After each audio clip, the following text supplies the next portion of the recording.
Assalamualaikum warahmatullahi wabarakatuh. Halo, selamat siang kawan Diska. Berjumpa kembali dalam program Info Sehat, informasi seputar kesehatan. Bersama Ilmilia di sini akan menemani kawan Diska semuanya tentunya dengan topik kesehatan yang akan kita bahas pada hari ini. Untuk hari ini kita akan membahas tentang salah satu topik kesehatan yang tentunya sangat menarik sekali dan penting sekali untuk kawan Diska semua ikuti. Nah, pernahkah kawan Diska mendengar kalau misalkan lagi demam, nih saran dari teman adalah segera minum antibiotik, atau pada saat batuk nih pasti sarannya segera beli antibiotik. Apakah benar demikian penggunaan antibiotik? Antibiotik seringkali dianggap sebagai pahlawan dalam dunia medis nih ya. Tetapi harus kita sadari bersama bahwa pahlawan sendiri memiliki kemampuan, kekuatan yang harus kita pahami batasannya. Nah, kalau kita tidak bijak dalam menggunakannya, antibiotik ini akan menjadi bumerang untuk kesehatan kita sendiri. Hari ini akan kita bahas bersama narasumber pada hari ini.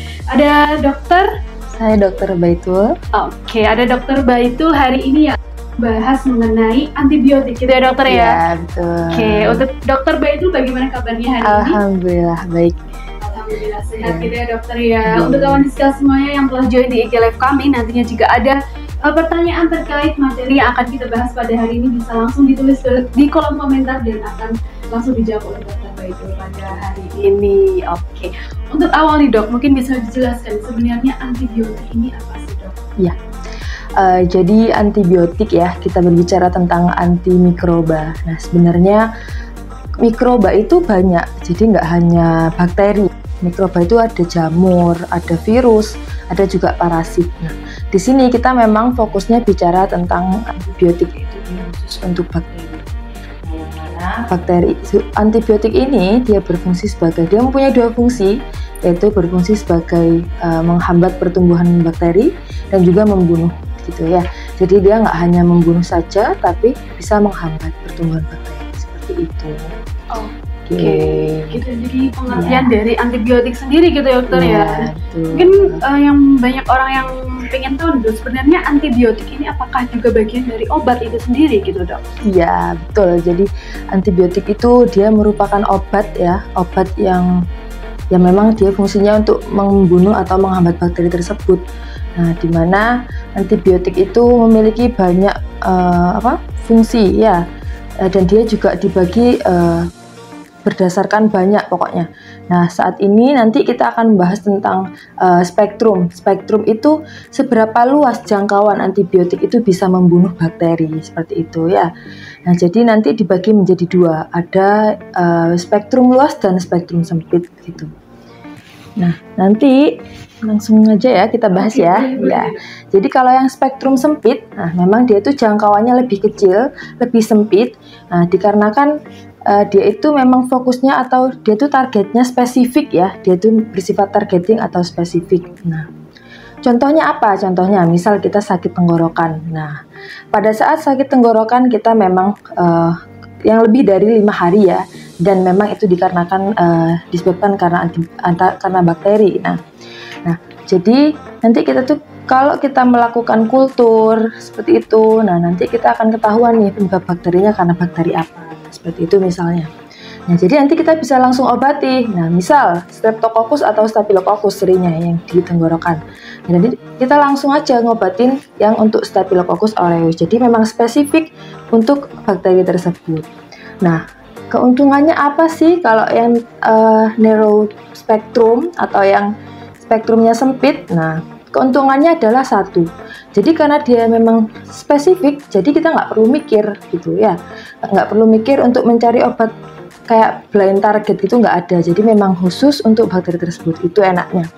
Nah, dua keuntungannya, karena dia itu spesifik atau targeting, jadi kasus resistensinya itu bisa ditekan gitu ya. Jadi nggak menambah resistensi. Nah, tapi juga ada kerugiannya atau kekurangannya. Nah, karena dia itu khusus atau spesifik, jadi kita harus melakukan beberapa pemeriksaan lebih lanjut, seperti kultur. Nah, jadi kalau orang sakit tenggorokan, kok ya mau dikultur dulu kan lama gitu, makanya seringnya kita pakainya yang broad spektrum atau yang spektrum luas seperti itu. Nah, Sekarang kalau yang spektrumnya luas, dia itu memang kayak terapi empiris ya, yang seperti kita tahu biasanya tuh terapi empiris. Nah, memang dia itu kegunaannya karena kita nggak bisa langsung memeriksa, kita bisa menggunakan semua obat yang memang mempunyai fungsi broad spektrum gitu ya. Seperti yang bisa kita pakai sehari-hari itu ada amoxicillin gitu, terus ada tetrasiklin. Nah, ini tetrasiklin. Ada yang saya tahu itu merek luar titik-titik tetra gitu ya Mbak ya. Wah, saya tahu ya. juga. Awalnya saya tahu. Ya itu.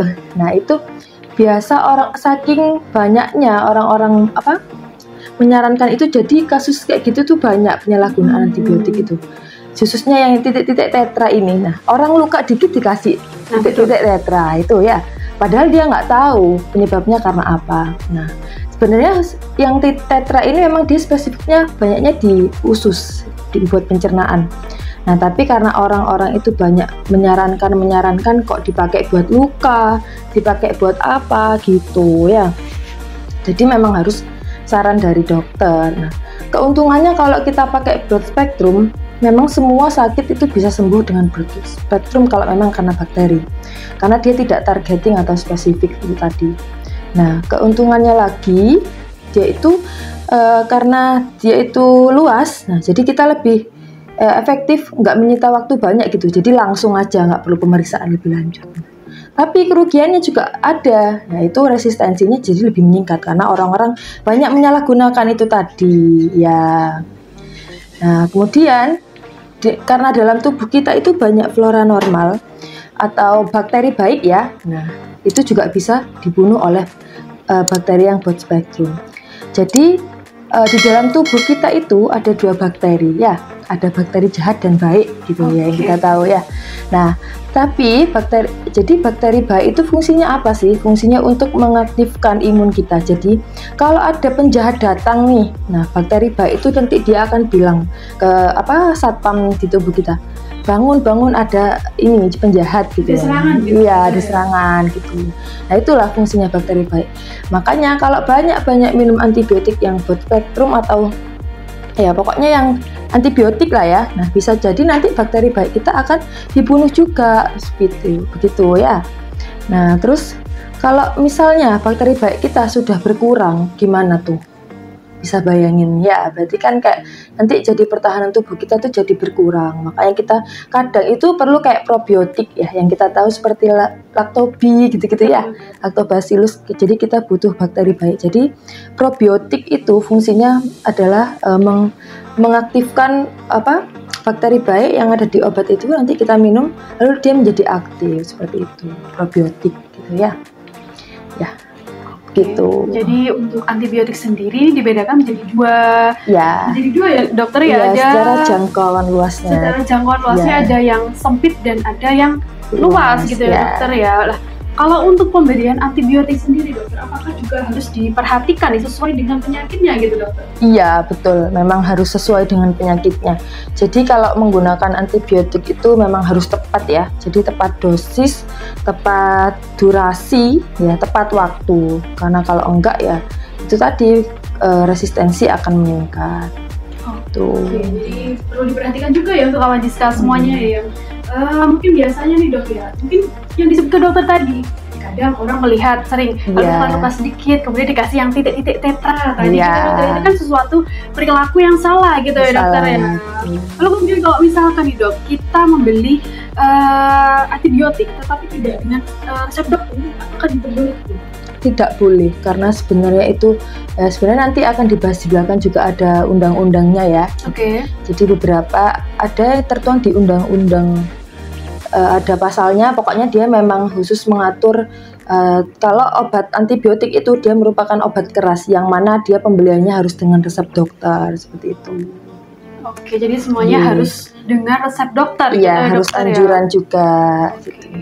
Mungkin ini bisa dikaitkan dengan resistensi gitu ya dokter ya, resistensi antibiotik. Mungkin bisa jelaskan dok, apa sebenarnya resistensi itu sendiri? Ya, jadi resistensi antibiotik itu ketika kuman itu kebal terhadap obat antibiotik ya. Nah, sebenarnya gimana sih proses terjadinya resistensi atau terjadinya kekebalan itu? Banyak sebenarnya faktornya. Cuman yang sering itu dikarenakan adanya mutasi gen dari bakteri. Nah, jadi misal nih ada bakteri yang memang dia bisa dibunuh oleh antibiotik A misal ya.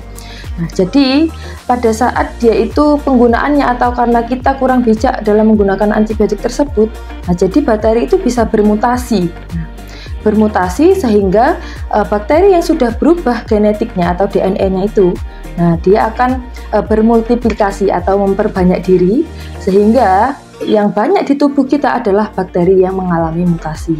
Makanya nanti kalau kita ada sakit dengan pola yang sama, jadi kan bakterinya sebenarnya sama, cuman karena ada mutasi, jadi ada sakit yang sama, nggak ada obatnya gitu ya. Karena antibiotiknya itu sudah nggak bisa melawan yang si A tadi, soalnya si A sudah berubah menjadi si X, mungkin gitu ya. Ya, jadi bermutasi gitu istilahnya. Oke, jadi resistensi itu sendiri bisa disebabkan karena mutasi.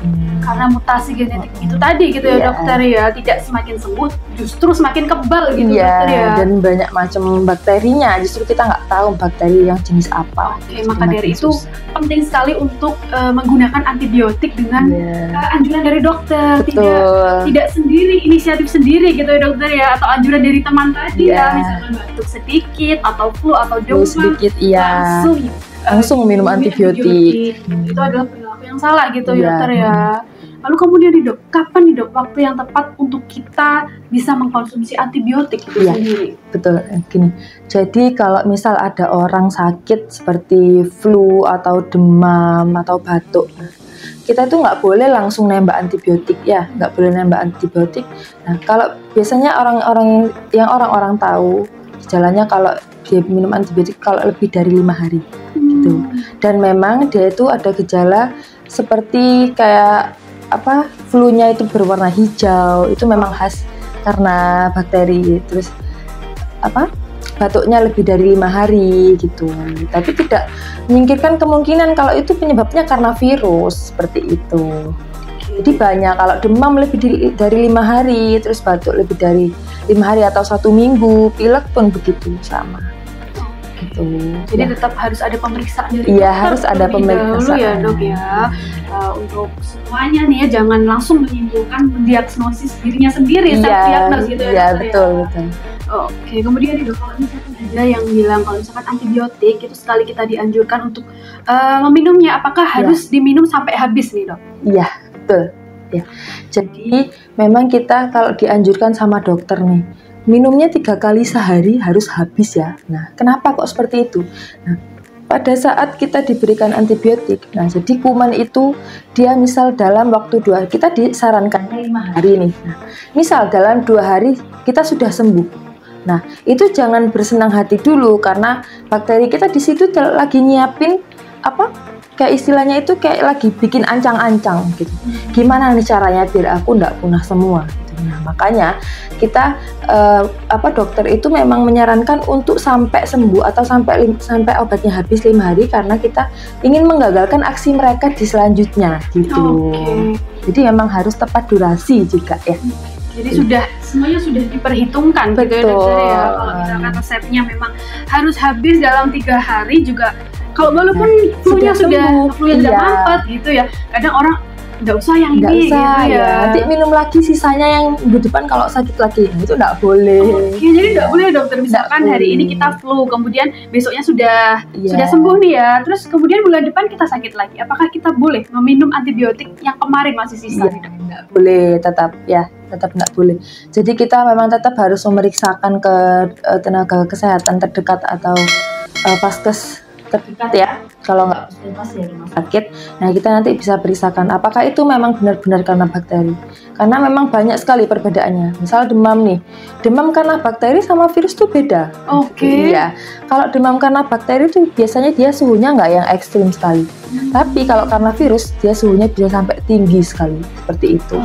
Itu bedanya. Jadi ada bedanya ya, ini mungkin ilmu baru nih juga untuk Kaladiska, info terbaru juga untuk Kaladiska. Ternyata untuk demam sendiri itu penyebabnya itu juga mempunyai beda gitu dokter ya. Ada yang bisa disebabkan oleh bakteri dan ada yang disebabkan oleh virus dan obatnya pun pasti juga berbeda. Oke, info yang sangat yakin nih ya untuk Iya. kawan Diska semuanya nih.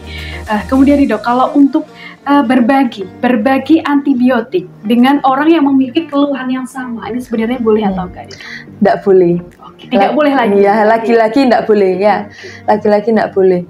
Karena misal teman kita sakit pilek nih, Betul. nah kita juga pilek. Nah, kita tanya teman kita sakit, obatnya apa gitu, terus dia minum. Terus kita juga mau minum, itu nggak boleh karena belum tentu sakit yang dia rasakan penyebabnya sama seperti yang kita rasakan, seperti itu. Oke, jadi lagi-lagi tidak boleh ya dengan sembarangan gitu ya antibiotik itu sendiri. Kadang kan kalau misalkan kita sudah ngerasa pusing atau miliar sedikit gitu ya, terus teman ada obat gitu ya, terus kita dikasih ajain dan diobe dan diminum kadang ini gitu ya dokter ya, itu kan tidak diperbolehkan ternyata hal demikian. Iya, benar sekali Mbak. Oke, kemudian dokter untuk penyimpanan nih dokter, penyimpanan antibiotik ini sendiri apakah sama dengan obat yang lainnya gitu? Ya, jadi sebenarnya penyimpanan antibiotik ini memang dia tidak boleh disimpan ya. Maksudnya kalau memang dia harus kalau memang dia dianjurkan untuk habis, ya kita memang harus menghabiskan. Tidak boleh kita menyimpan kemudian untuk diminum di selanjutnya gitu ya. Karena apa ya? Karena itu fungsinya kita tidak menyimpan itu karena untuk mengurangi kasus resistensi gitu ya. Karena kalau kita lihat WHO itu sudah mengumumkan bahwa 700.000 per tahunnya itu orang meninggal karena tidak menemukan obat yang diakibatkan karena resistensi tersebut. Nah, jadi 700.000 ya per tahunnya orang meninggal. Nah, gitu. Bisa dibayangkan ya betapa ininya memperhatikan resistensi. Kembali lagi harus diperhatikan benar-benar nih ya untuk pengkonsumsian atau untuk antibiotik itu sendiri, jadi jangan sembarangan gitu ya dokter ya. Betul. Oke, kemudian dok, untuk kebijakan penggunaan antibiotik di Indonesia sendiri ini saat ini seperti apa nih dok? Ya, sebenarnya sudah banyak ya yang mengatur tentang kebijakan penggunaan antibiotik ini guna mengurangi resistensi ya. Salah satunya memang sudah dituangkan dalam peraturan Kemenkes ya. Di situ nomor 2406 tahun 2011 ya. Di situ isinya dia mengajarkan tentang gimana sih pedoman umum penggunaan antibiotik, kemudian gimana caranya kita bijak pokoknya menggunakan antibiotik dengan pengawasan tenaga medis seperti itu ya. Dan juga ada ini biasanya kalau di rumah sakit itu ada namanya tim PPRA ya. Gitu. Tim PPRA itu memang dia khusus pengendalian resistensi antibiotik gitu ya. Nah, pokoknya kalau minum antibiotik itu memang harus pakai resep dokter gitu ya, Mbak ya. Oke, jadi sebenarnya untuk kebijakannya sendiri sudah ada gitu ya, sudah diperhatikan dari pemerintah sendiri gitu ya untuk mengatur tentang penggunaan antibiotik ini sendiri. Oke. Kemudian dok, untuk peran nih ya, peran mungkin dari keluarga atau dari masyarakat sendiri untuk mengawasi tentang antibiotik, penggunaan antibiotik sendiri ini seperti apa nih? Ya, jadi sebenarnya peran keluarga ini memang sangat penting, tapi kebanyakan kalau ada satu keluarga itu yang nggak ngerti, jadinya semuanya jadi nggak ngerti gitu ya Mbak. Nah, betul. Memang harus ada satu yang kecentok, dan harus ada satu yang kena resistensi dulu, baru yang lain nanti dia akan ngerti gitu. Nah, memang peran keluarga itu memang sangat penting. Salah satunya memang mereka harus menyadari akan bahayanya kasus resistensi ini gitu ya. Karena kalau memang kita sampai tidak nemu obat, ya itu yang bahaya ya. Jadi kalau peran keluarga itu misal nanti mereka bisa mengikuti beberapa kayak workshop, simposium, baca-baca artikel tapi dengan sumber yang valid seperti itu ya. Ya, sangat penting sekali untuk mengawasi apalagi anak-anak ya. Jadi penting sekali untuk edukasi gitu ya, untuk mencari info-info terkait penggunaan antibiotik itu sendiri gitu ya. Jadi jangan hanya termakan oleh omongan orang-orang sekitar gitu, di tetangga-tetangga mungkin yang berdasarkan jarene. Itu jangan sampai kita terpaku dengan kata jarene itu tadi. Katanya gitu. Katanya ya, kalau bahasa Indonesia katanya. Ya, kalau bahasanya Medionan jarene kae lho. Iya, benar. Jadi semuanya harus berdasarkan info yang akurat, jangan hoax ya dokter. Betul sekali. Ya. Oke, benar dok. Mungkin untuk yang terakhir nih dok, mungkin pesan yang mau disampaikan untuk kawan Diska semuanya, khususnya untuk masyarakat di Kota Madiun tentang penggunaan antibiotik ini sendiri seperti apa? Iya, lagi-lagi pesan saya kalau memang belum membutuhkan antibiotik, jangan pakai antibiotik dulu gitu ya. Nah terus kalau memang harus menggunakan antibiotik, dirasa kok nggak sembuh-sembuh, nah langsung berobat ke dokter saja. Itu memang harus dengan resep dokter. Kemudian jangan berhenti menggunakan antibiotik meskipun dia sudah sembuh, yang tadi sudah dijelaskan itu. Ya. Terus jangan juga berbagi kepada teman, jangan juga menyimpan. Karena apa? Antibiotik itu dia bukan obat dewa, jadi dia bukan penyembuh dari semua penyakit. Ya, seperti itu. Oke, jadi pesannya untuk semuanya ya, untuk kawan Diska semuanya, jangan sampai untuk mengkonsumsi antibiotik tanpa anjuran dari dokter gitu ya. Dan misalkan sudah dianjurkan untuk meminum antibiotik, segera dihabiskan sesuai dengan jadwal. Betul. Oke, terima kasih dokter untuk info yang sudah dibagikan kepada kawan Diska semuanya. Untuk kawan Diska semuanya jangan lupa untuk subscribe channel YouTube kami di kawan Diska 5145. Ilmilia pamit undur diri. Assalamualaikum warahmatullahi wabarakatuh.